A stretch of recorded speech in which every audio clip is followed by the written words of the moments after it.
what is required and what are the main barriers experienced for a successful use of real-world evidence for regulatory and public health decision-making. So let's just start numerically this time with, is Group 1 rapporteur here?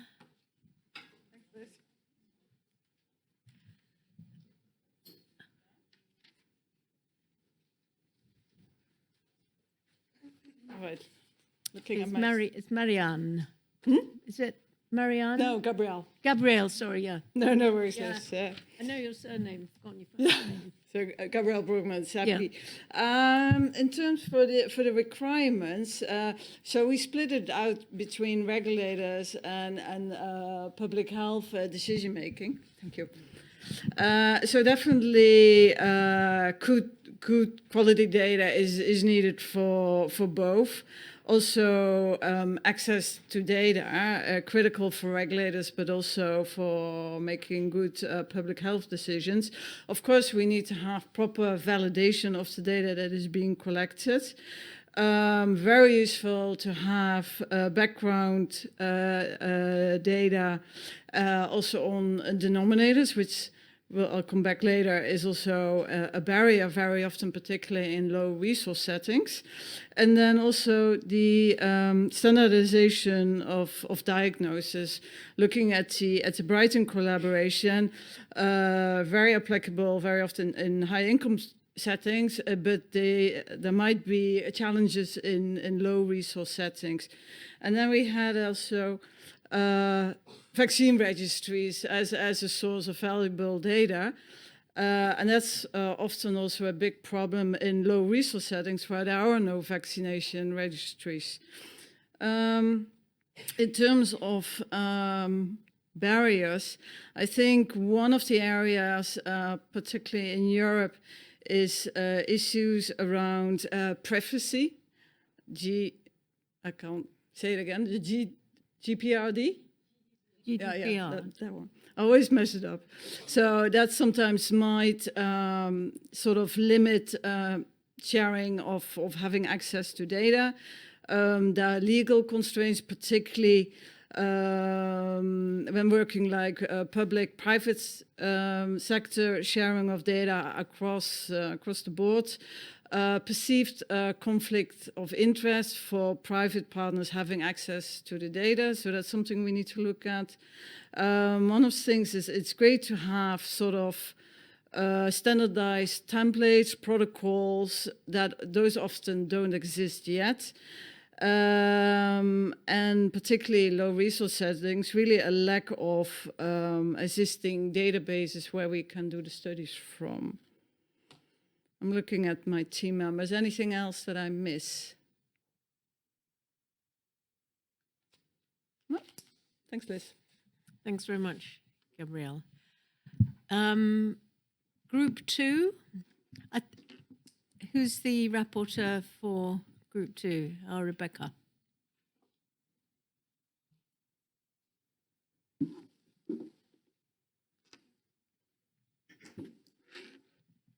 So we had a nice discussion on the requirements, largely the requirements, and we felt that barriers would be if you don't meet the requirements. So I'm going to focus on the requirements. And I like it that you broke it down between public health decision making and regulatory decision making. We did not make that distinction. So this applies to both situations, I guess. We felt that requirements were, number one, access to vaccines. And then following that is actually also public acceptance of vaccines. So again, a theme that we had identified in our earlier breakout session that reemerged. Also, agreements on data use and data sharing, which I know that Group 1 had. And also the concept of having a standardized both endpoint definitions as well as methodologies so that we could actually do a greater job comparing different trials, evidence sources, for example. what I want to say. We also talked about the importance of, we felt that requirements were established trust with collaborators, particularly in LMIC settings. We discussed that sometimes there had been reluctance for some developers with certain partners. So during this intra-pandemic period, we feel that a requirement would be to be establishing that trust, maintaining that capacity, and intra-pandemic trust and capacity building, I think I would say. We also just talked a lot about, I guess the one barrier I think I will mention is we also talked about data quality as well. Is there anything else from my group we would like to discuss? I guess we hinted a little bit. We didn't really come up with it, but I've been in some discussions before about it would be nice to see someone take maybe the responsibility or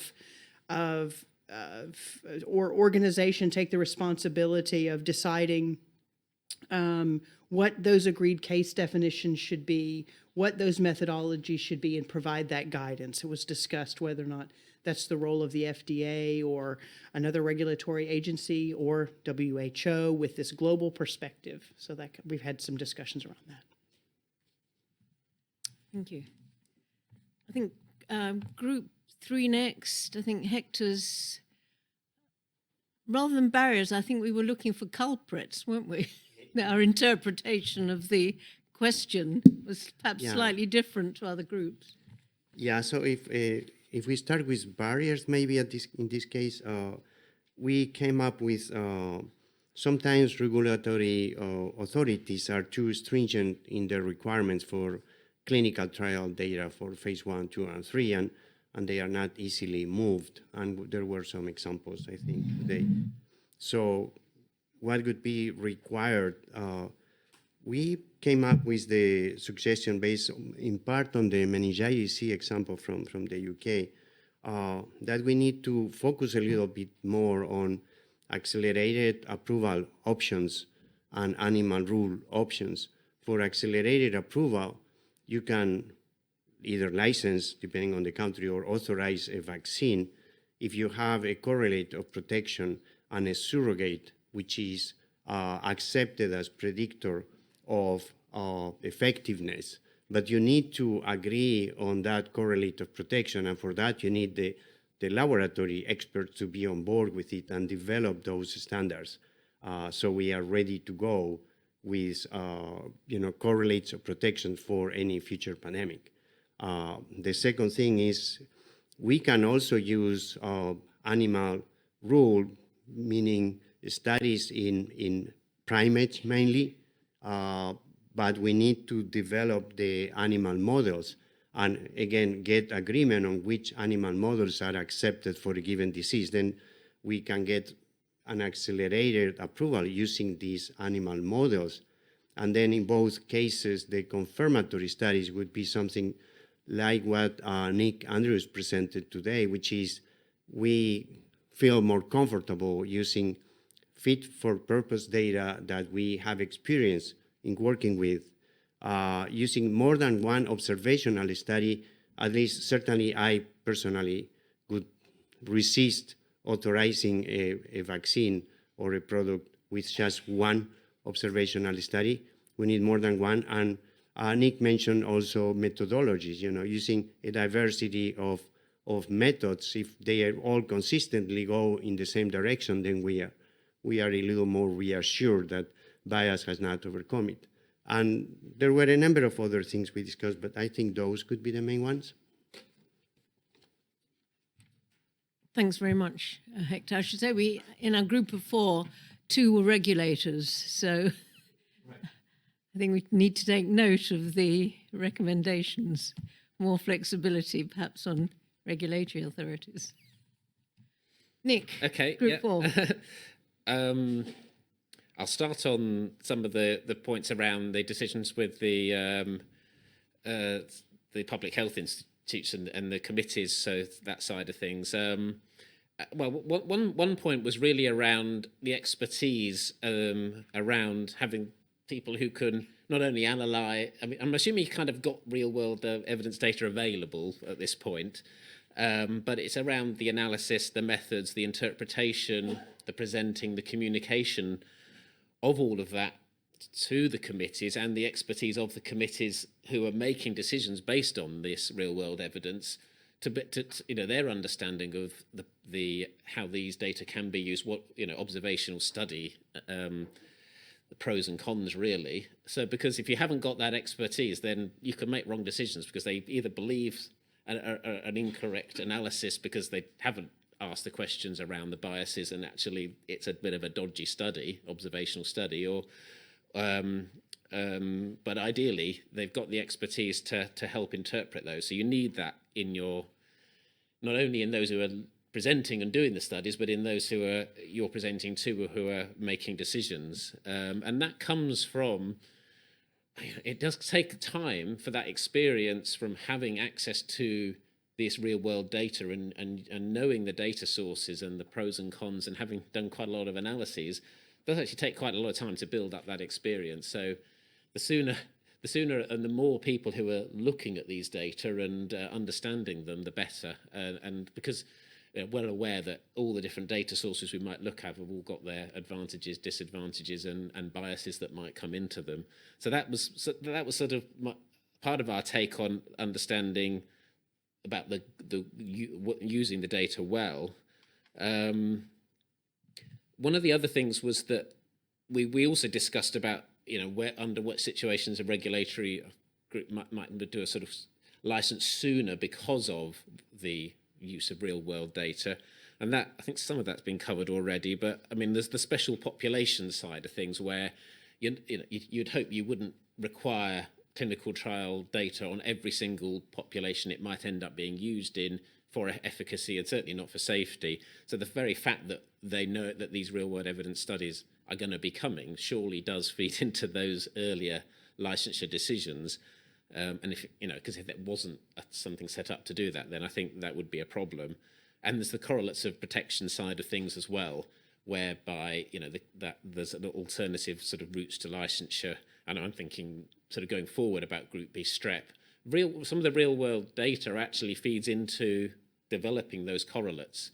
So that's sort of real world data before licensure, because you've got to, go back to MENC, it was Goldschneider, I don't think, military recruits, studies of natural infection and the correlates. So it's actually studies at the early stage as well. Some of the challenges, one I've got down here is that sometimes the regulatory authorities are actually wanting to have access to all of the data themselves to reanalyze the data. And that can be a problem potentially for, say, the manufacturers if that's not data. If they're sort of presenting second-hand data, that's not something they can directly allow to happen. So then they would be relying on others sharing data, which they may not want to do. So that could be a barrier. And there's also the issues around trusting the quality of the data and the analyses being done. Again, if as a manufacturer you've not got you're relying on a partner doing that, or even, I guess, as a country, if you're relying on a network doing that analysis and you're kind of letting go a little bit of the control, you might worry about that. And so data sharing hurdles still exist. Were there any other points? I think. Oh well, we didn't talk about the platform side of things. I was just thinking back.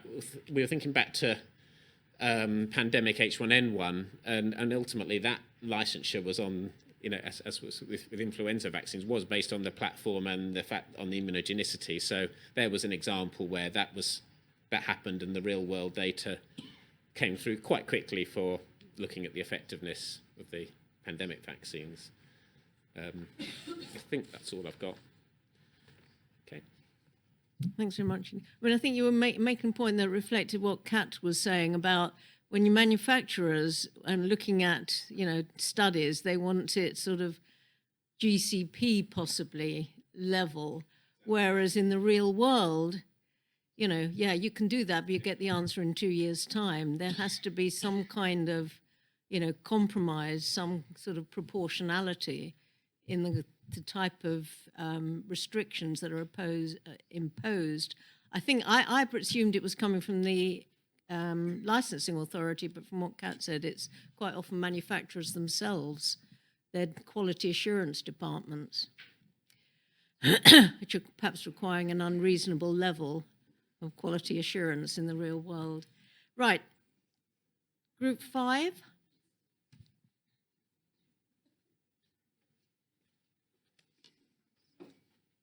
So yes, for group 5, I think most of the points it has been already A bit covered closer by. to the mic.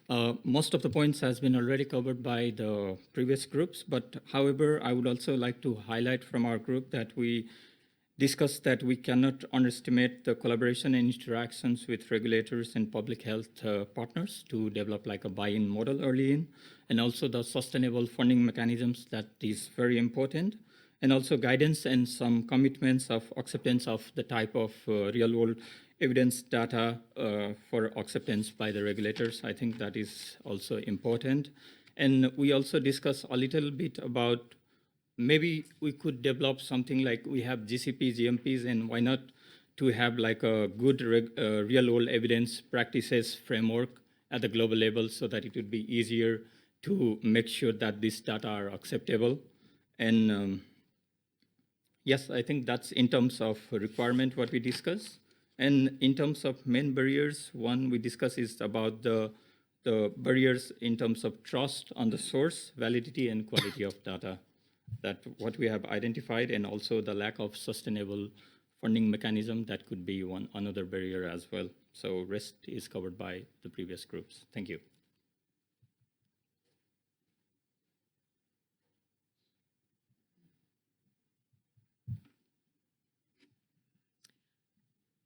Group 6, Phil. So we combined with Julia's group because she lost all but one of her online members. So feel free to chip in if I've missed anything. Yeah, I mean, there's common themes here. We've pretty much picked up on exactly the same issues that you've just heard about. In terms of improvements or, the requirements that, allowed us to accelerate in the pandemic, I think we just touched upon the one example from the UK of establishment of the NIMS system and vaccine registries and better data linkage. I think that's a common theme there of the things that, improved and accelerated data generation, is something that we do need to sustain. Our Nigerian colleagues picked up on, the need to sustain infrastructure at local level for, things like treatment and isolation centres that were set up where data could be collected and linked to the established clinics, and to maintain linkage between these clinics and centres. And again, that's a general issue probably for LMICs, where we just need that sustainable infrastructure at local community level. And, sustainability of funding is just a theme that sits across everything, really. So I just think that, that just keeps cropping up. In terms of, and one other thing we touched upon was things like preprint publications. There was the big wave of preprint rapid publications, which, had its pros and its cons. You could get data quickly, but then you had the limitation of quality review of that data and the usual governance process, around peer review, because decisions are made on these publications sometimes, and some of them were of poor quality, and some of them even got retracted. So barriers. The theme here, which just keeps coming up, is a perceived reluctance of regulators to accept real-world data. Not just for authorization, but for life cycle decisions, which, might impact on willingness of industry to do that kind of study. So again, there needs to be more dialogue. And I know this is that kind of happening. It doesn't just apply to vaccines or pandemics. It applies to everything, really, and sort of shifting that whole perception of the quality and acceptability of real-world data.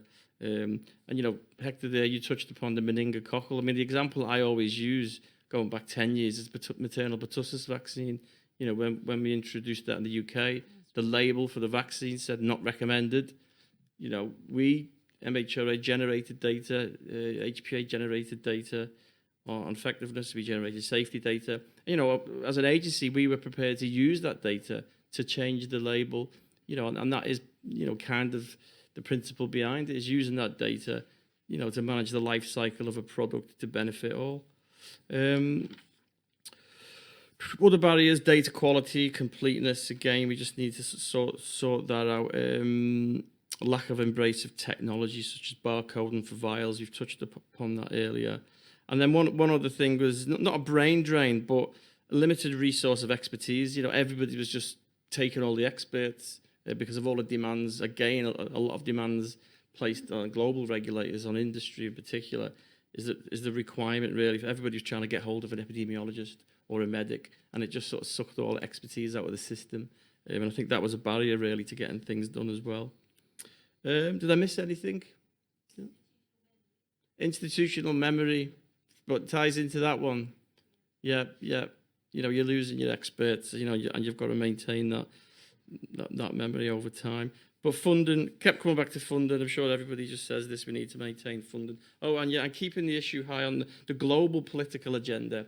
And I think that is part of this, is that it's happened, twice before, is that you have a pandemic, the funding goes away, another pandemic. This is the kind of thing that needs to stay on a global political agenda. I know we can't tackle that. It's a much bigger issue. Thanks.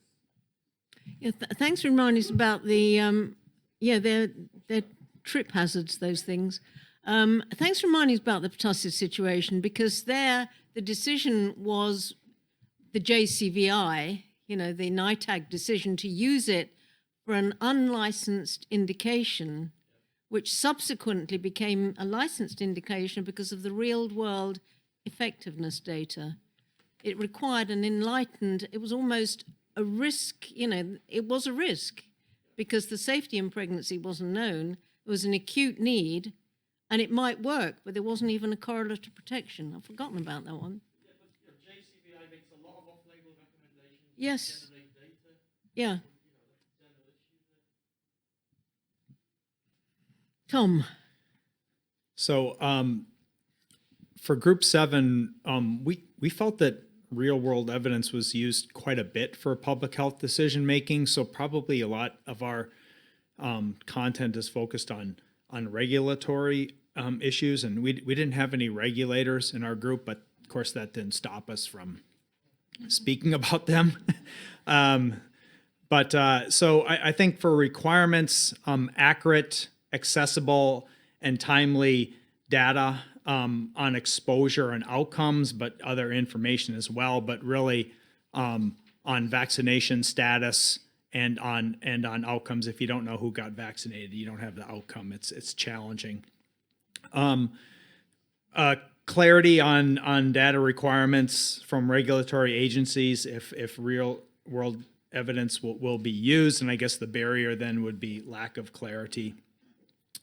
And then is some other requirements, and I think I agree with Nick on this. Really, you need functional regulatory and public health systems with the expertise to make evidence-based decisions for regulatory decisions and public health recommendations. And I think we assume that, and in most cases that's true. But I definitely agree with that. Then, as far as barriers, quality, consistency, and completeness of data, which leads into some just subcomponents of that. So a lack of standardization of capture of information in electronic health records. In the United States, also, for example, it's a fragmented healthcare system, so accessibility to data can sometimes be problematic. Cultural barriers or lack of acceptance of regulatory agencies for real-world evidence versus clinical trial data. And some specific examples of this might be for, looking at special populations like pregnancy, where often pregnant women are excluded from clinical trials, and the only evidence you get is post-authorization or post-licensure, and sometimes at a point it may become not feasible or unethical to do a clinical trial. Acceptance of hybrid study designs, use of clinical correlates of protection. And this is not so much a vaccine issue, but it was brought up as just kind of an example Clinical trials for treatments for rare diseases use a different type of approach. I'm not familiar with this. I learned something today about these where you do a treatment only and then you look for controls elsewhere. But just an example of accepting things besides the standard randomized controlled trial. And then last, a barrier can be unclear labeling. And the example there is flu and Tdap vaccines are recommended in pregnancy, at least in the United States. They are, but the labeling is not so forceful. It actually is something along the lines of it's not prohibited, and that can be a barrier when we have, I think, sufficient real world evidence to demonstrate benefit for that. Did I miss anything, Group 7? All right. Thanks very much, Tom. We got any groups left? Yeah, one more.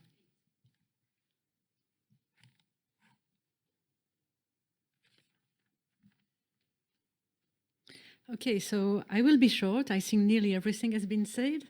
I will just focus on what maybe has not been said.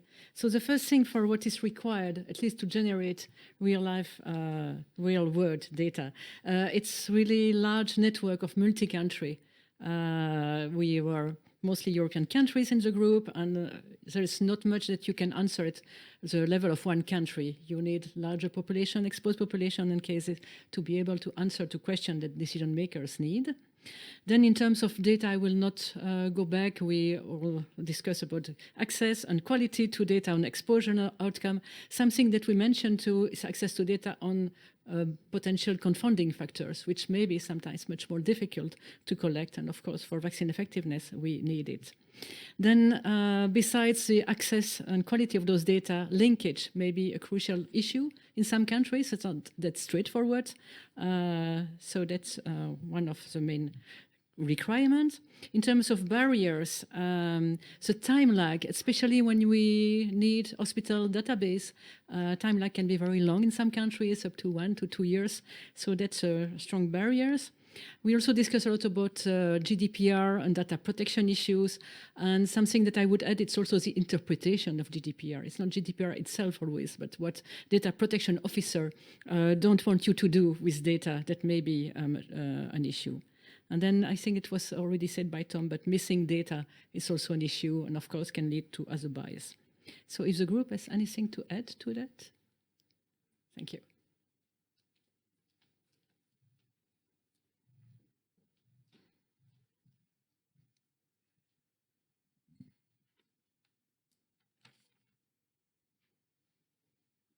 So we've got a number of recommendations of how data quality, data access, rapidity of data generation could be improved, but we've also got some more generic recommendations of perhaps more flexibility and openness to accepting licensure based on perhaps correlates or animal model data. And while the vaccine is being rolled out, having well-designed real-world evidence studies that can support the effectiveness of the vaccine. I think there are only a few examples, I think, where that has actually happened. For the real world, for the animal models, I think, Hector, is where there is not the possibility of doing an RCT. But the proposal was that maybe where you can do an RCT, that you would accelerate the deployment of that vaccine by accepting a putative correlate based on animal models or immunogenicity data, which is perhaps the only way really to knock off the 3 months or 2 months that it took to get the actual trials done. But you would still need phase 2 data, I think. Anyway, we've had a very busy day. Is that the end of today, Kat? Is there anything more? A little bit overrun. Anything? Peter, come and tell us what to do next.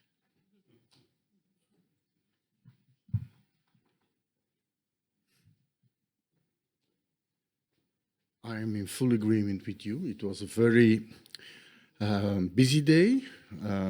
I think it was also an exhausting day. I think we end here. And now I'm looking at Kat. For those who registered for dinner, at what time do we see each other in the lobby? Here, I go together to dinner. Yeah? Yeah, sure, At at 7. 7. It's almost half an hour to walk to the restaurant? Okay. Around 7 in the lobby. Around 7 in the lobby, and it takes us, it's a 10 minutes walk. Yeah. Those that want to go straight, they go straight. 7:30. You should be in the restaurant for those who registered.